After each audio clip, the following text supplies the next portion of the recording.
Hello friends, എവർക്കും പുതിയൊരിടയിലേക്ക് നമസ്കാരം. അങ്ങനെ കാത്തിരിപ്പിനുള്ളിൽ ആടുജീവിതം എന്ന ചിത്രത്തിൻ്റെ ഒഫീഷ്യൽ OTT റിലീസ് തീയതി ഇപ്പോൾ പുറത്തുവന്നിരിക്കുകയാണ്. ആ അപ്ഡേഷനാണ് ഇന്നൊരു വീഡിയോ ഭാഗത്ത്.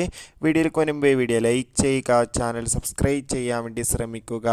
പൃഥ്വിരാജ്, അമല പോൾ എന്നൊക്കെ പ്രധാന കഥാപാത്രങ്ങളായ ചിത്രമായിരുന്നു ആടുജീവിതം. ചിത്രത്തിന് ഒരു മികച്ച അഭിപ്രായം തന്നെ സ്വന്തമാക്കാൻ വേണ്ടി സാധിച്ചിട്ടുണ്ടായിരുന്നു. അതുകൊണ്ട് തന്നെ എല്ലാ സിനിമാ പ്രേമികളും ഒരേപോലെയായിരുന്നു ചിത്രത്തിൻ്റെ OTT റിലീസിനായി കാത്തിരുന്നത്. ആടുജീവിതം എന്ന ചിത്രത്തിൻ്റെ OTT അവകാശങ്ങളൊക്കെ വിറ്റുപോയിരിക്കുകയാണ്. ചിത്രത്തിൻ്റെ OTT അവകാശങ്ങളൊക്കെ ഇപ്പോൾ ഇതാ നെറ്റ്ഫ്ലിക്സ് എന്ന OTT പ്ലാറ്റ്ഫോം സ്വന്തമാക്കിയെന്ന് കൺഫേം ആക്കിയിട്ടുണ്ട്. ചിത്രം എന്നായിരിക്കും OTT റിലീസ് ചെയ്യുക എന്നും കൺഫേം ആക്കിയിട്ടുണ്ട്. ആടുജീവിതം എന്ന ചിത്രം ഈ വരുന്ന ജൂലൈ മാസം 19-ാം തീയതിയായിരിക്കും OTT റിലീസ് ചെയ്യുക. എന്തായാലും കാത്തിരിക്കാം ചിത്രത്തിൻ്റെ OTT റിലീസിനായി. എത്ര പേരാണ് ആടുജീവിതം എന്ന ചിത്രത്തിൻ്റെ OTT റിലീസിനായി കാത്തിരിക്കുന്നത്? തീർച്ചയായും കമൻറ്റ് ബോക്സിൽ രേഖപ്പെടുത്തുക. ചിത്രം കണ്ടവരുടെ അഭിപ്രായം കമൻറ്റ് ചെയ്യൂ.